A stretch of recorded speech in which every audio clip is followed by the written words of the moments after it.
All right, good morning, everyone. So today's discussion is about CET 3 years and B.Ed CET 24 preparation. Okay, so before I start, want to understand how's the preparation going on and how many of you have appeared for the mock. ठीक है, 3 years, number of mock and what is your highest score. ये तीन चीजें मुझे post करो. Write in the comment section, chat section. Exam, number of mock आपने कितने लिखे हुए हैं और क्या स्कोर आपका बन रहा है so far. Accordingly I will guide you further. और जितने लोग ने बिल्कुल मॉक नहीं लिखा है, डू पोस्ट कि आपने अभी तक मॉक नहीं लिखा है. देखो, ideal score required 3 years law के अंदर आउट ऑफ 150. 120 प्लस है तो अच्छी बात है, 125 प्लस है तो और अच्छी बात है, और 130 प्लस है तो आप टॉप 10 टॉप 5 में आने वाले हो. ठीक है ना. मतलब ये स्कोर रेंज पे अपने को जीएलसी एंड आईएलएस मिलेगा. Likewise for B Ed CET, जो आपका बी एड सीईटी का 100 में से 75 plus is the good score. और ईएलसीटी जो होता है इनका, out of 50, 40 plus is the good score. 40 plus, 42 plus, 45 plus आ रहा है, it is a good score. ठीक है. कंबाइंड टुगेदर 115 से 120 के ऊपर का स्कोर जा रहा है तो अच्छा स्कोर है. But I suggest everyone to write. अभी फुल लेंथ बीएड सिटी लिख रहे हो तो अभी फुल लेंथ का भी मॉक लिखो. There are 10 mock on your portal. 3 years में 20 मॉक विल बी देयर, है ना. चलो, let's talk about section by section. Very first let's talk about the logic. We have English. Logic को तीन part में डिवाइड कर रहा हूँ मैं. Logic 1, logic 2, logic 3. उसके बाद है जीके और फिर teacher aptitude and legal. Teacher aptitude आपके बीएड में आएगा, लीगल आपका 3 years लॉ में आएगा. बाकी ये तीनों सेक्शन कॉमन है इन बोथ द एग्जामिनेशन. ठीक है. हाँ, डिफिकल्टी लेवल वाइज आप मेरे से बोलोगे तो ऑलमोस्ट एट पार. बीएड सीटी का जो आपका इंग्लिश लॉ का जो इंग्लिश का सेक्शन है वो एक स्टेप थोड़ा सा ऊपर आप बोल सकते हो compare to B Ed CET. Otherwise logic is at par. GK तो दोनों का ठीक है. स्टैटिक एंड करंट अफेयर्स दोनों पे काम करना है. So first let's understand English section. English में लाइक वेरी फर्स्ट जो चीज अभी डिफिकल्ट है करना, looking at number of time less remaining for the exam, वो cap. And irony is what, वो कैप से ही सबसे ज्यादा क्वेश्चन बनने वाले आपके एग्जाम में. Almost 15, 20, 15 plus question. 15 से ज्यादा क्वेश्चन वो कैप बेस्ड होंगे. एंटोनिम्स हो गया, सिनोनिम्स हो गया, एनालॉजी हो गया, फिल इन द ब्लैंक्स हो गया. ठीक है ना. आपका वन वर्ड सब्स्टिट्यूशन हो गया. ये सारे क्वेश्चन बनेंगे. So word power made easy का पूरा video is there on your dashboard. अगर आपने वो देखा है या देख रहे हो, अभी शॉर्ट नोट पे वही एक ऑप्शन है और अपना जो बुक है. ठीक है. But then too I mean vocab आपको करना ही पड़ेगा, बट बहुत कम टाइम है तो आपको रेलेवेंट टू द पॉइंट और कम चीजें करके खत्म करनी है. तो वर्ड पावर मेड इजी के 50 वीडियोस आपके डैशबोर्ड पे हैं, उसको देख के खत्म करो. 2 बार देख लोगे तो एटलीस्ट याद रहेगा मीनिंग. ठीक है. सबसे ज्यादा क्वेश्चन यहां से. उसके बाद है आपका ग्रामर.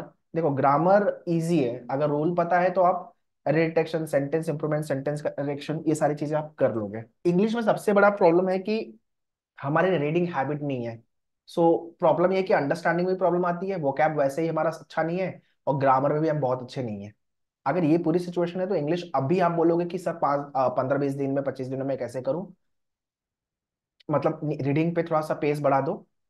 बट ये उसकी ये कोई गारंटी नहीं है कि आपका मार्क्स बढ़ जाएगा. हाँ, आप थोड़ा सा बेटर जरूर हो जाओगे अंडरस्टैंडिंग वाइज. ग्रामर एक बार आप काम कर सकते हो because it is a major matter of a week. ठीक है. Vocab cannot, I mean I cannot say कि हाँ आप वो अच्छा कर लोगे, इट इज वास्ट.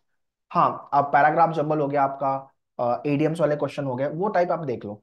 इसके बाद है आरसी, रीडिंग कॉम्प्रिहेंशन. डेली का आप 1 से 2 आरसी सॉल्व करना चालू कर दो, प्रैक्टिस करना चालू कर दो if you really want to get good marks marks in English. ठीक है. और एक रीडिंग हैबिट ऐड करो यार. रीडिंग हैबिट में आपका इंडियन एक्सप्रेस अगर आप ऐड कर रहे हो, न्यूज़पेपर बहुत सही है. ठीक है.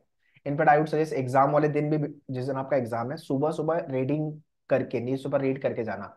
आपका पेस बना रहेगा. This is what exactly I do before I right any of the examination, कि मेरा एक रीडिंग का पेस बना है. जब मैं एग्जाम में पहुंचूंगा तो वार्म अप मेरा हो चुका है, तो सीधा अपन फिर फटाफट चीजें गो थ्रू करते हैं. इसके बाद आपका पीजे हो गया, पैराग्राफ जंबल हो गया, ईडीएम्स हो गया, ये सारे क्वेश्चन टाइप, तो ये आप कर सकते हो, ये भी आपका कोई प्रॉब्लम नहीं है. ये भी कोई प्रॉब्लम नहीं। हाँ, वो कैब एक चैलेंजिंग है अभी के लिए, जहां से आपके 15 क्वेश्चन पकड़ के चलो। So out of 50, minimum 35 plus तो आपको जाना ही है, मिनिमम 35 प्लस। अगर आप 40 प्लस जा रहे हो, 45 प्लस जा रहे हो तो और अच्छी बात है, बट 35 प्लस आपको जाना ही जाना है। तो इंग्लिश में what is the highest score coming up in English section? English में कितना स्कोर आ रहा है आपका? काइंडली पोस्ट, इंग्लिश में कितना स्कोर बन रहा है? तो आपको +5 +10 मार्क्स इंग्लिश के सेक्शन में करने की जरूरत है। अब अगर आप आउट ऑफ 50 आपके 10-15 मार्क्स आ रहे हैं तो बहुत ज्यादा प्रॉब्लम है, आई मीन इम्प्रोवाइज करने की जरूरत है। और English is the kind of a section जो आप ये नहीं बोल सकते यार चल मैं 1 महीना मेहनत करूंगा, 20 दिन मेहनत करूंगा, मेरा इंप्रूव हो जाएगा, ऐसा नहीं कर सकते हो। वो कैप छोड़ के बाकी के एरिया में आप काम कर सकते हो, थोड़ा बहुत इंप्रूवमेंट दिखेगा आपको। तो उस केस में आप रीडिंग कॉम्पिटिशन अच्छा कर लो, आपका पैराग्राफ जमल अच्छा कर लो, ग्रामर वाले क्वेश्चन अच्छे से कर लो, फिल इन द ब्लैंक्स थोड़ा अच्छा कर लो। फिल इन द ब्लैंक्स में भी दो टाइप के क्वेश्चन आएंगे, एक तो ग्रामर वाला फिल इन द ब्लैंक्स, जहाँ पे आपको आर्टिकल फिलअप करने को बोलेंगे, प्रीपोजिशन फिलअप करने को बोलेंगे, और एक होगा vocab based fill in the blanks. Next is logic. Logic में 3 टाइप के लॉजिक है भाई, एक तो ट्रेडिशनल लॉजिक है, दूसरा है आपका क्रिटिकल, एंड तीसरा है एनालिटिकल। मैंने ये 3 पार्ट में इसलिए डिवाइड किया है कि आपको ये समझ में आए कि कहाँ आप अच्छे से स्कोर बना सकते हो। ट्रेडिशनल लॉजिक में आपका स्कोर एनी वे अच्छा बन सकता है, 30 क्वेश्चन आते हैं आपके एग्जाम में, ठीक है। 30 क्वेश्चन आपके लॉ में आएंगे, 40 क्वेश्चन आपके बीएड में आएंगे, ठीक है।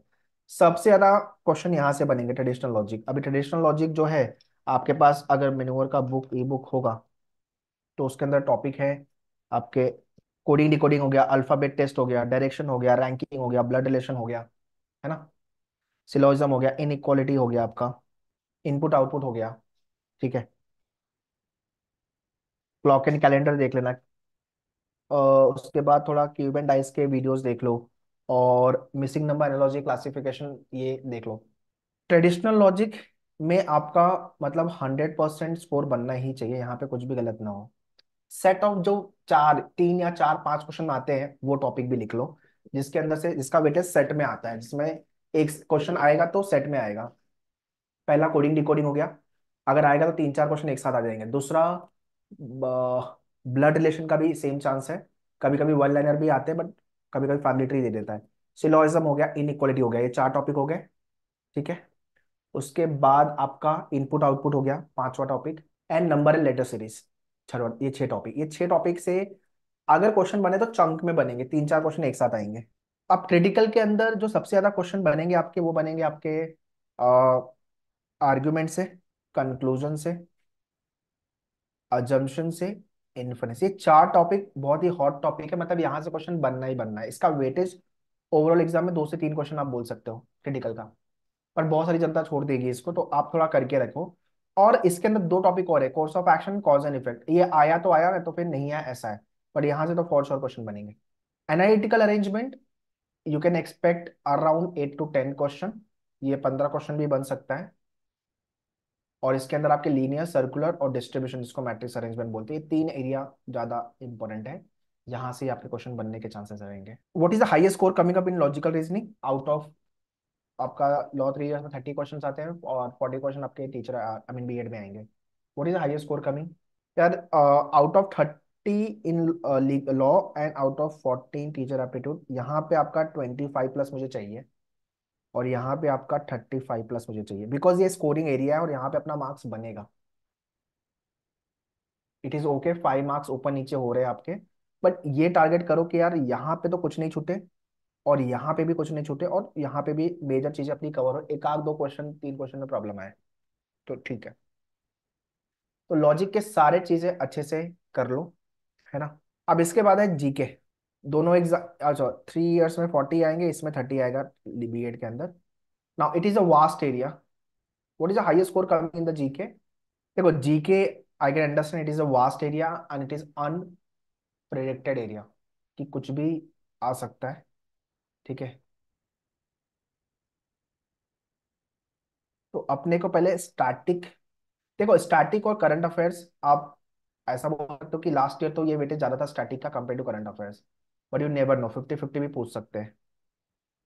तो यहाँ पे आपका 3 इयर्स में 40 में से अराउंड आपके 25 प्लस बन रहे तो अच्छी बात है, 30 प्लस बन रहा है तो और अच्छी बात है।